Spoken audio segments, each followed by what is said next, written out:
મારા 4 વર્ષના કાર્યકાળમાં કહેતો આવ્યો લગભગ 4.5 વર્ષ હવે તો થઈ ગયા કે એક વ્યક્તિ એક હોદ્દો, એક જન્મ એક હોદ્દો.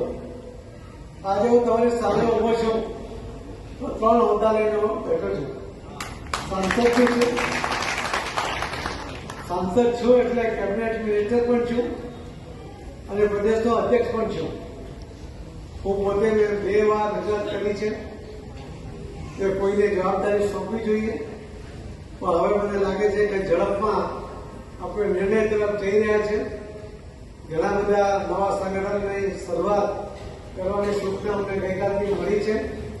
એટલે નવી જવાબદારી સાથે નવા યુવાનો સાથે આપણે આગળ વધવાના છીએ.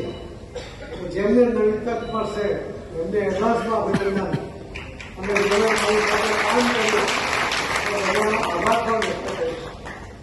અને હર્ષભાઈએ એક વાત કરી કે તમે વિધવા બહેનોના ફોર્મ ભરવા માટેની મહેનત કરી લો, ઘરે ઘરે